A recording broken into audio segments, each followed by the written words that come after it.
The room is already full when the camera opens. Soft music drifts through the wedding hall, polished and elegant, bouncing off crystal chandeliers and white marble floors.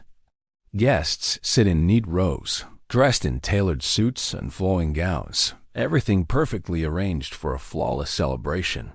Laughter moves easily here, confident, comfortable laughter. This is a place where people belong, or at least where they think they do. Near the back of the hall, almost unnoticed, a lone black man stands quietly against the wall. He isn't dressed poorly, but he isn't dressed like the others. No custom tuxedo, no shiny cufflinks. Just a simple, well-kept suit, clean shoes, straight posture. His hands are clasped behind his back, his gaze calm, steady, respectful. He doesn't look around. He doesn't fidget. He doesn't try to fit in. He simply stands. That's when the whispers begin. A glance from one guest to another. A smirk hidden behind a champagne glass. Someone leans close and murmurs a guest security. Staff? Wrong invitation? A woman near the aisle raises an eyebrow and lets out a quiet laugh. A man in the front row turns, looks him up and down, then looks away with a dismissive shake of his head. No one says anything out loud, but the message moves through the room anyway. He doesn't belong. At least, that's what they think. The man feels it. Of course, he does. But his expression doesn't change. His shoulders remain squared. His breathing stays slow and controlled. Whatever they see when they look at him, he is seen worse. Whatever they think they know nothing. The ceremony continues. The bride smiles.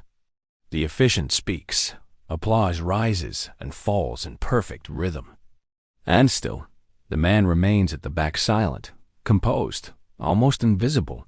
Almost. Because the groom knows he's there. From the altar, the groom's eyes flick toward the back of the hall for just a moment. Not long enough for anyone else to notice, but long enough to confirm something important. His jaw tightens, his posture straightens, and for the first time, the groom looks serious, not nervous, not emotional, but focused. The whispers don't stop. If anything, they grow bolder. A few guests glance back again, curiosity mixing with judgment. Who invited him? Why is he standing there alone? Why doesn't he look impressed by any of this? Then, suddenly, the music fades. The officiant pauses mid-sentence. Confusion ripples through the room. The groom takes one step forward, and then another.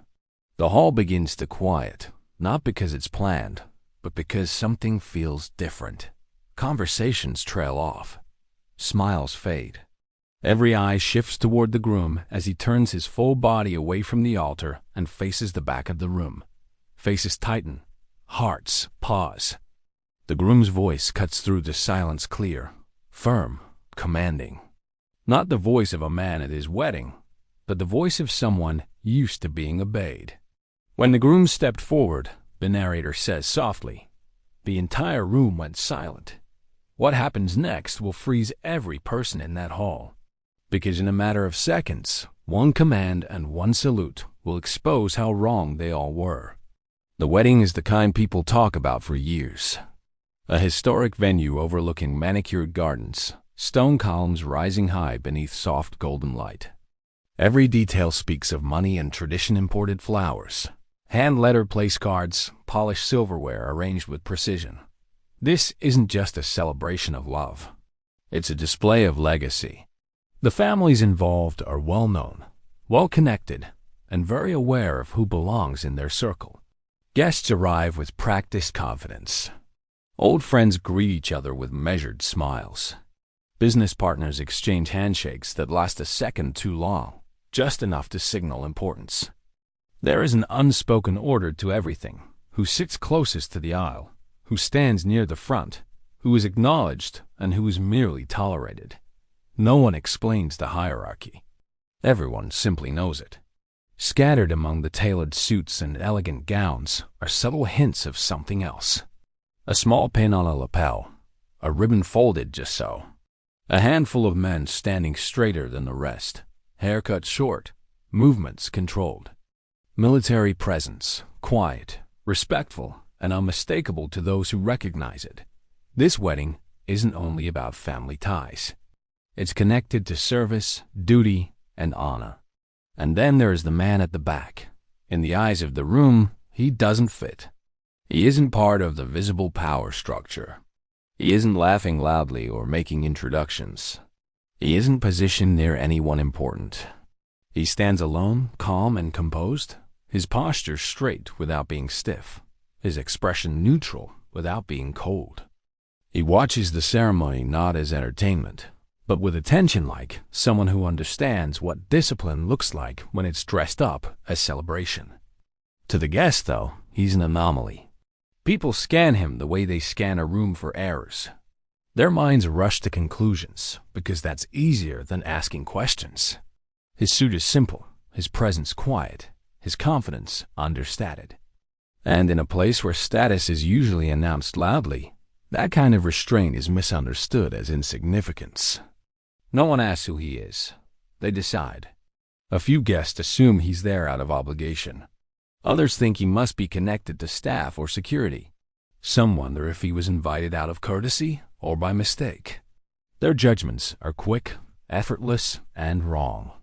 They don't see the discipline in his stillness. They don't recognize the awareness in his eyes. They mistake humility for weakness. What they don't know, what they can't see, is history. There is a past that links this man to the groom, one that doesn't show up on seating charts or guest lists. A past built in places far removed from polished halls and gentle music. A past shaped by pressure, sacrifice, and moments where trust meant survival. Whatever bond they share, it wasn't forged in comfort. This story is not about a wedding alone. It's about how easily people underestimate what they don't understand. It's about honor that doesn't need announcing, brotherhood that doesn't seek attention, and the quiet power of a man who doesn't need to prove anything until the moment demands it. The judgments don't arrive all at once. They seep in slowly, quietly, the way cold air finds its way into a sealed room. At first, it's just glances, quick looks, followed by something unreadable passing across faces. Then come the whispers, careful enough to feel safe, cruel enough to be intentional. A woman near the center aisle tilts her head slightly and lowers her voice to the man beside her. "Is he with the venue?" she asks, not bothering to hide the direction of her gaze. The man shrugs, eyes flicking toward the back before returning to his drink. "Must be," he mutters. They probably forgot to move him. Another guest laughs softly, the kind of laugh meant to signal shared understanding. A couple near the floral arch exchange a look that says we're thinking the same thing, even though neither of them says it out loud. Someone further back openly stares, then looks away when the man briefly meets their eyes, not with challenge, but with calm acknowledgement. A young waiter passes by, tray balanced on one hand. For half a second, he hesitates, almost stopping in front of the man, assuming he might be staff too. Then he realizes the mistake and keeps walking, embarrassed, cheeks flushing. The man at the back notices, but says nothing. A few seats away, a middle-aged man leans back in his chair and scoffs quietly. "Every event like this," he whispers to his wife, "there's always someone who slips in." His wife nods without looking up, her attention fixed on her phone. She's already decided the man isn't worth more than a second glance. No one approaches him. People brush past without acknowledging his presence, shoulders turning slightly as if he might stain the moment. When the ushers guide guests their seats, they avoid his corner entirely. It's not an accident. It's avoidance dressed as politeness. And through it all, he remains still. His hands stay clasped behind his back. His shoulders remain squared, relaxed but ready. His face doesn't tighten, doesn't harden, doesn't beg for recognition. He has learned long ago that reacting gives people what they want, confirmation that their judgment matters. So he denies them that satisfaction. But silence doesn't mean ignorance. He hears the comments that are meant to float past him unnoticed. He catches fragments of conversations that stop the moment he's close enough to hear them fully. He recognizes the tone, the practiced casualness of people who believe their assumptions are harmless because they never have to face the consequences. Someone nearby murmurs, "I don't know why they let just anyone in now." Another voice responds, "As long as he stays out of the photos." The injustice lingers. It's not loud enough for forced confrontation, but it's constant enough to wear on anyone who isn't prepared for it. And he is prepared. He's been prepared for far worse than this. A group of men in tailored suits stand together laughing near the front. One of them glances back and raises an eyebrow. "You think he knows he's at the wrong wedding?" he jokes. The others chuckle, quick and shallow. None of them consider that the man they're mocking might know exactly where he is and why. What stings most isn't the outright dismissal. It's the certainty. The way people judge him without curiosity, without hesitation, without the slightest doubt that they might be wrong. In their minds, the story is already written. He's an error, a background detail, a problem someone else should fix. The man breathes slowly, evenly. He shifts his weight just slightly, a movement so controlled it goes unnoticed. His eyes remain forward, attentive, not scanning the room, not searching for approval. He has no interest in proving himself to strangers, so wouldn't he understand proof, even if it stood directly in front of them? The ceremony continues, but the audience's attention drifts. Some keep glancing back, unable to let go of the question they've already answered. Why is he here? Who does he think he is? They don't ask him. They don't need to. In their world, assumptions are currency. A woman passes close enough that her perfume trails in the air. She pauses, hesitates, then asks without meeting his eyes, "Excuse me, are you supposed to be standing there?" Her tone is polite, but the implication is sharp. Before he can respond, an usher calls her name, and she moves on, satisfied that she's addressed the issue simply by acknowledging it. He doesn't correct her. He doesn't defend himself, because some explanations are wasted on people who aren't listening. The frustration builds not in him, but in the silence surrounding him. The room buzzes with celebration, yet something underneath feels wrong. The audience watching this unfold can feel it too. The imbalance, the unfairness, the quiet cruelty of being judged not by actions, but by appearance and assumption. And still, the man waits. He waits with patience earned through experience, with restraint shaped by discipline, with a dignity that doesn't demand recognition, even as it deserves it. The injustice is allowed to linger because that's how it works in real life. There is no immediate correction, no sudden defense, just a room full of people convinced they are right, and one man who knows the truth will arrive on its own time. And when it does, every whispered judgment will have to answer for itself. From the outside, the groom looks exactly like what everyone expects him to be. He stands at the front of the hall in a tailored uniform, shoulders squared, posture flawless, every movement measured. To the guests, he represents success wrapped in tradition, discipline polished into ceremony. They see medals, rank, confidence. They see a man who has always been in control.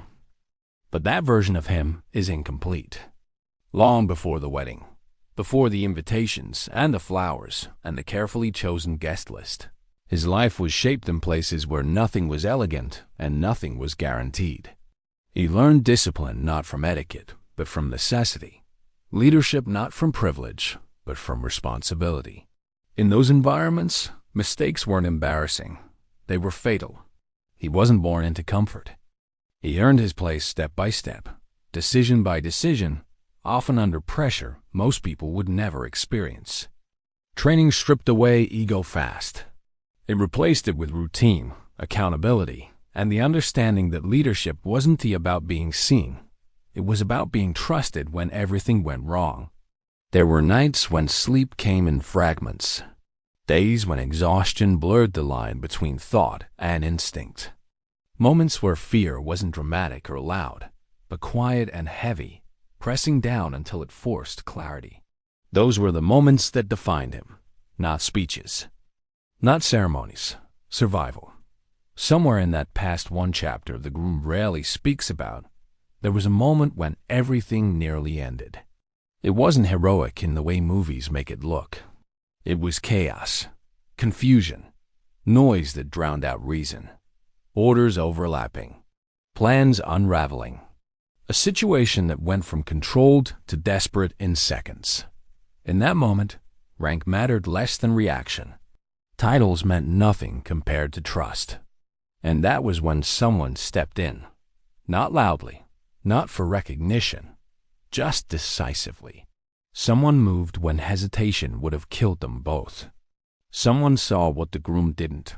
Someone stood between him and a consequence that could not be undone. In that instant, survival came down to one thing: someone else's judgment. That man at the back of the wedding hall was there then. The Groom remembers it clearly, even now. The weight of gear, the sound of breathing too fast, the realization that he had seconds, not minutes. And then a voice calm, controlled, cutting through the chaos. Not panicked, not emotional, just certain. Follow me. That certainty saved his life. What followed was not a single moment, but many. Long stretches of time where trust was built without words, where lessons weren't taught in classrooms, but in motion. The man who would one day be mocked at a wedding taught him how to stay calm when instinct screamed otherwise, how to lead without raising his voice, how to read a situation before it exploded. He taught him restraint. He taught him respect. He taught him that strength didn't announce itself. When others broke under pressure, that man didn't. When morale dropped, he didn't try to motivate with speeches. He simply showed up, did the work, and expected the same from everyone else. That kind of leadership doesn't stand out to outsiders, but it never goes unnoticed by those who depend on it. The Groom learned who he was because of that. He learned that command wasn't about authority. It was about responsibility. That loyalty wasn't about friendship. It was about accountability. That brotherhood wasn't built on comfort. It was forged in shared risk. There were moments when no one else stood with him. Moments when doubts crept in, when exhaustion whispered that quitting would be easier. And every time, that same presence was there, reliable, unmoved by fear or praise. The Groom owes his life to that chapter. He knows it. He carries it with him in every decision he makes. It's the reason he leads the way he does. The reason he never confuses confidence with arrogance. The reason he notices things others miss. So when he stands at the altar now, surrounded by people who believe they understand him, his thoughts are not on the flowers or the music or the photographs. His awareness is elsewhere. It's on the man standing quietly at the back of the room. The Groom didn't invite him out of courtesy. He invited him out of respect. He knows exactly what the room sees and exactly how wrong they are. He hears none of the whispers, but he doesn't need to. He's seen this pattern before. He's watched people underestimate strength because it doesn't perform for them. He's watched them mistake silence for insignificance. And he knows how this ends. The Groom's jaw tightens slightly, not from anger, but from resolve. There is a moment coming. A moment he has planned carefully, not for drama, but for truth. Because some debts cannot be repaid quietly. Some acknowledgments must be made publicly, even if they make others uncomfortable. That man at the back didn't just save his life. He shaped it. And when the time comes, the Groom will make sure everyone in that hall understands exactly who they have been judging and what it truly means to stand beside someone when it matters most. There are bonds that don't need to be explained out loud because they were never built with words to begin with. The connection between the Groom and the man standing quietly at the back of the hall is one of those bonds formed not through shared comfort, but through shared strain. It began long before either of them imagined weddings or futures or rooms filled with polished smiles. It began in training, the kind that strips everyone down to their most basic instincts. where days blur together under exhaustion and nights offer little relief, where shouting replaces conversation and mistakes are corrected immediately without softness. In that environment, people reveal themselves quickly.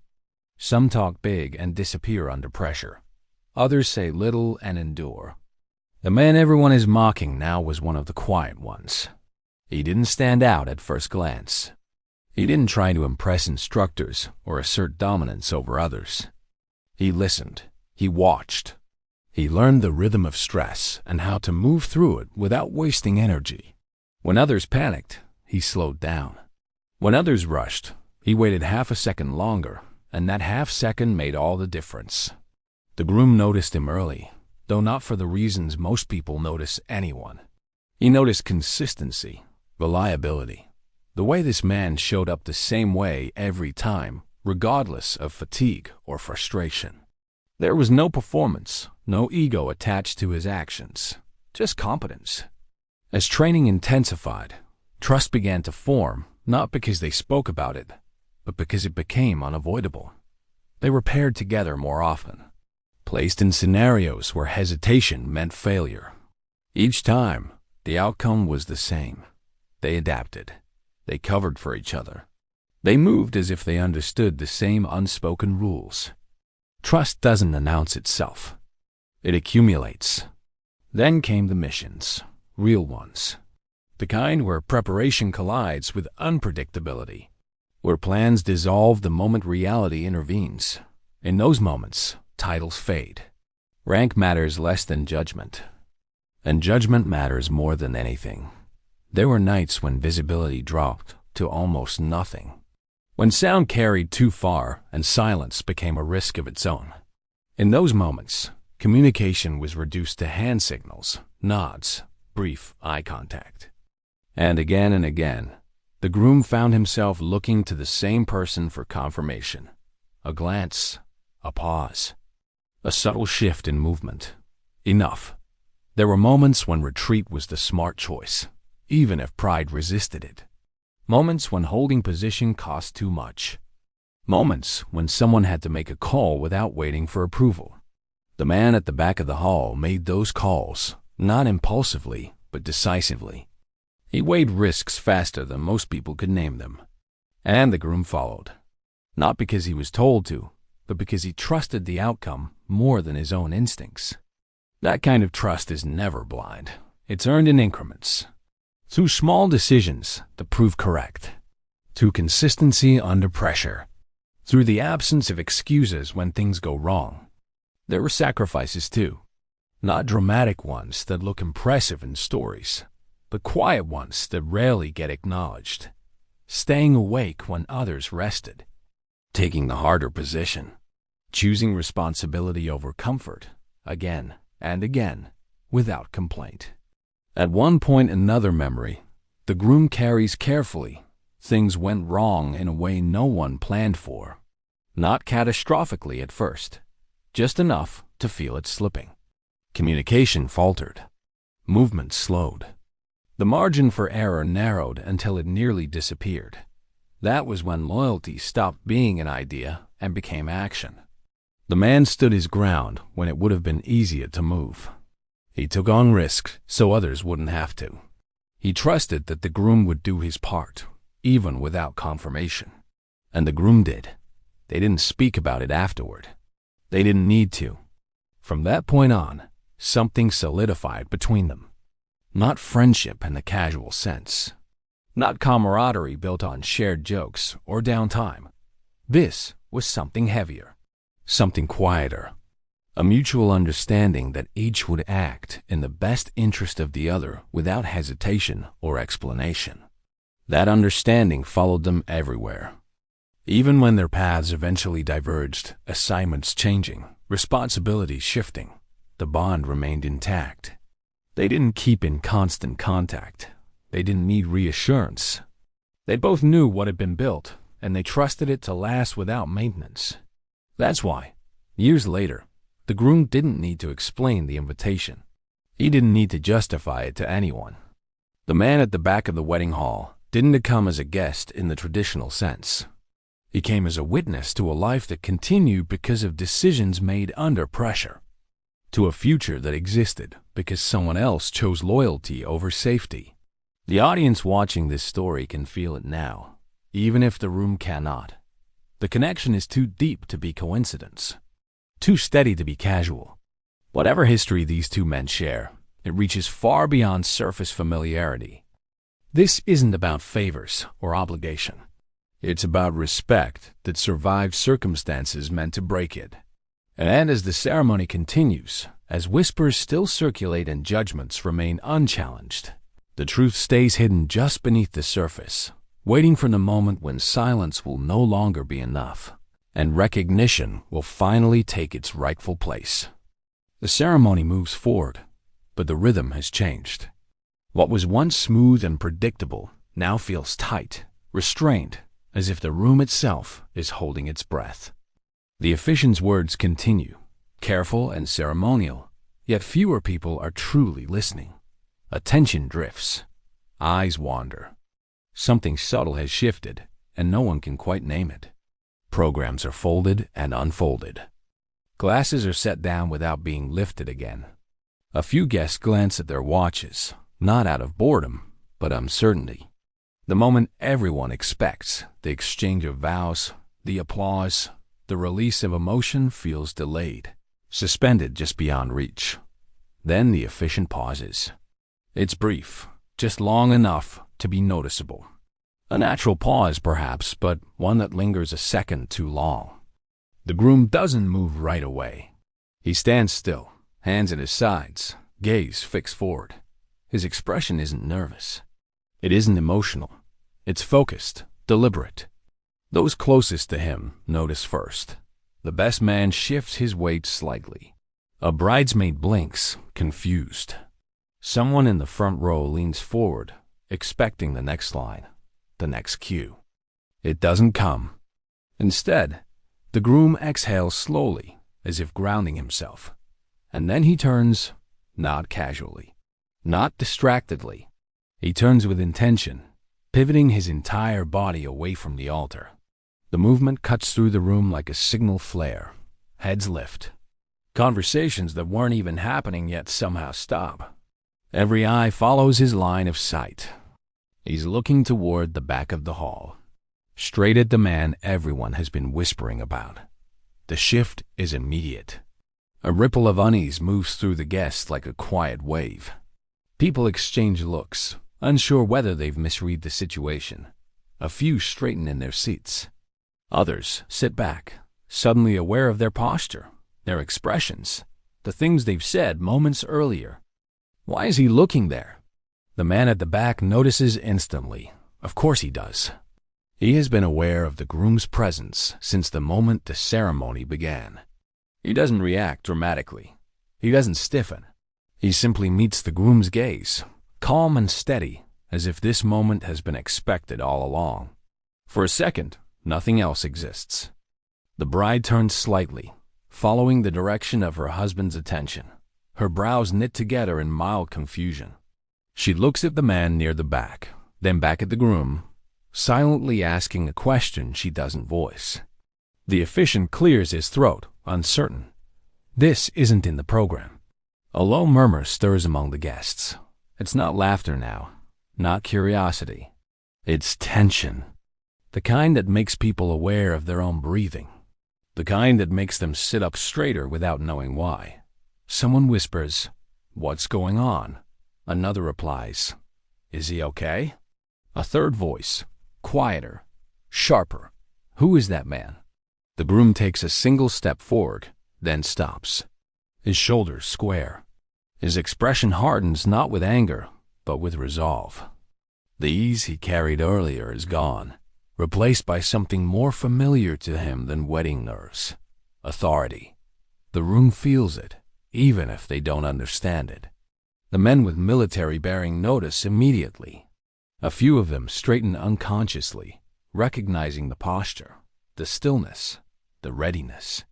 They sense a shift from ceremony to command, from celebration to something else entirely. The man at the back remains exactly where he is. Hands still clasped, chin level. His body language changes only in the smallest ways, weight balanced evenly, attention sharpened, awareness fully engaged. To anyone who knows what to look for, he is ready. The groom's eyes don't leave him. This isn't an acknowledgement meant to be shared. It's a silent exchange, a recognition, a confirmation of something decided long ago. Guests begin to feel exposed. Those who whispered earlier feel heat creep up their necks. Those who laughed glance around, suddenly unsure who heard them. A woman lowers her phone slowly, realizing this moment is not meant to be captured casually. The room grows quiet in a way that feels unnatural. Not the quiet of reverence, but the quiet of anticipation. Of something about to be revealed that cannot be taken back once it happens. The groom inhales. The sound is small, but in the stillness, it's enough. The man at the back shifts his gaze just slightly, not away, but sharper, more focused. He doesn't need instruction yet. He doesn't move. He waits. The groom's mouth opens, then closes again, as if adjusting the timing. He is choosing the moment carefully. Not for drama, for meaning. Because whatever he is about to do will reframe everything that has happened in this room so far. It will turn whispers into regrets, assumptions into embarrassments, judgments into silence. The guests feel it now. The sense that they have misread something important. That they have underestimated the wrong person. That the story they thought they were watching is not the one unfolding in front of them. The groom takes another step forward, and the room holds its breath. Whatever comes next will not be subtle, and it will not be forgettable.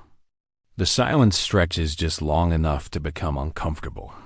Then the groom's voice breaks it. It isn't loud, but it doesn't need to be. It carries with a clarity that cuts through the room, stripped of ceremony and emotion. This is not the voice of a man celebrating his wedding. This is the voice of command measured, disciplined, unmistakable. Attention! The word lands like a physical force. Several guests flinch without realizing why. A few of the men with military backgrounds react instantly, backs straightening, shoulders locking into place before their minds can catch up. The officiant freezes, hands still. The bride turns fully now, her confusion deepening into something closer to awe. The groom pivots fully toward the back of the hall. Every movement that follows is precise. His feet align. His spine straightens. His expression hardens into something formal and unyielding. In one clean motion, he raises his right hand and snaps it to his brow in a flawless military salute, sharp, exact, held without tremor. He's saluting the man everyone mocked. A collective gasp ripples through the room. It isn't dramatic or loud. It's stunned, disbelieving. Chairs creak as people lean forward, trying to understand what they're seeing. A few mouths fall open. Someone whispers, "Is this real?" The groom doesn't move. His salute remains locked in place, unwavering, as if nothing else in the world exists except the man standing at the back of the hall. For a brief moment, the room exists in suspension, caught between confusion and realization. People replay their assumptions in their heads at terrifying speed. Security? Staff? A mistake? No. The man at the back responds. He does not rush. He does not hesitate. He steps forward exactly one pace, boots striking the floor with controlled weight. His hands separate smoothly from behind his back. His posture shifts not dramatically, but unmistakably. What was calm becomes commanding. What was quiet becomes undeniable. In one precise motion, he raises his hand and returns the salute. Perfect, not casual, not symbolic. Exact down to the angle, the timing, the stillness. The kind of salute that can only come from years of discipline, from muscle memory forged under pressure, from someone who has given and received that command countless times before. The room freezes, because this is no imitation. This is real. The groom lowers his hand first, a sign of respect unmistakable to those who understand it. When he speaks again, his voice is steady, but now it carries something else.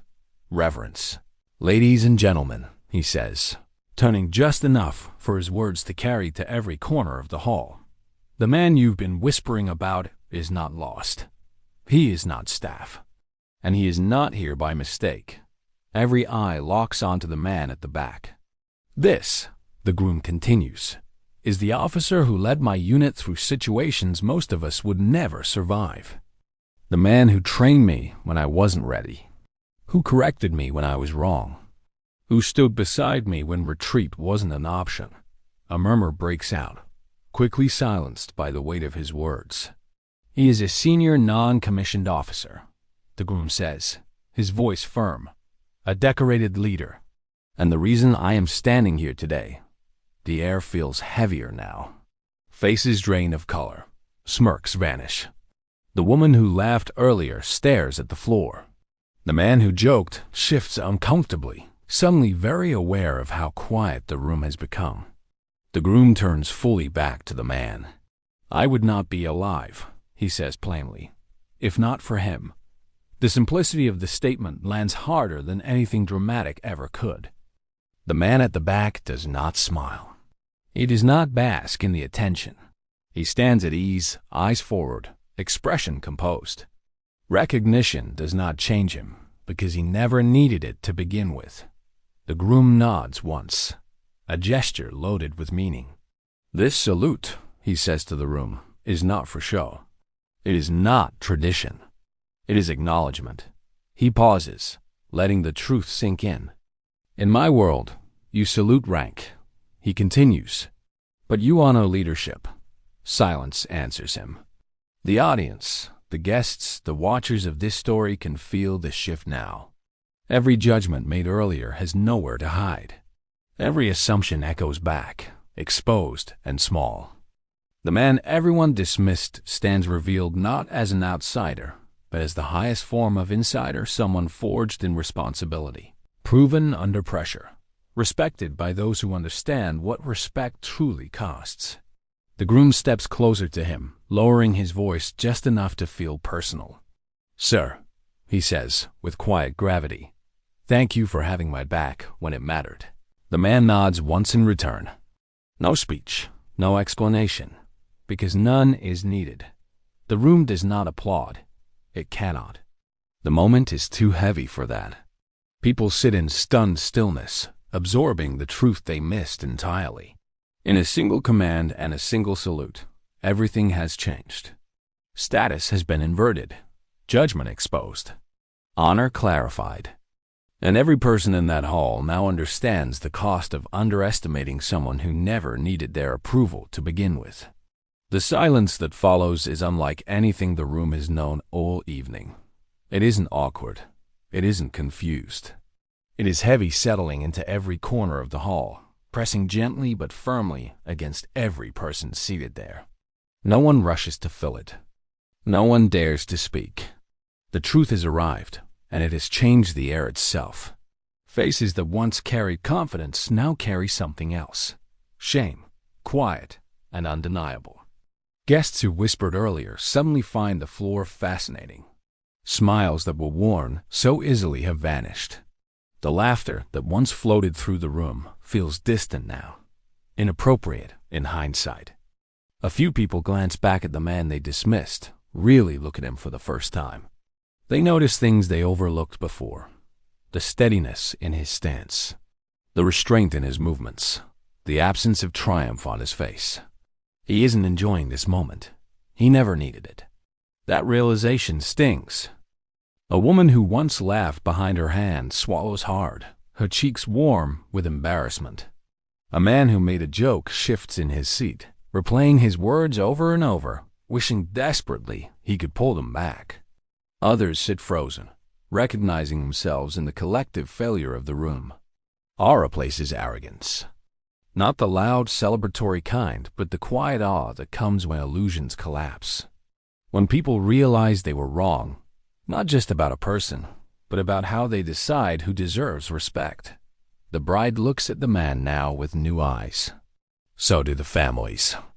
So does everyone who once believed status could be identified by clothing, placement, or confidence alone.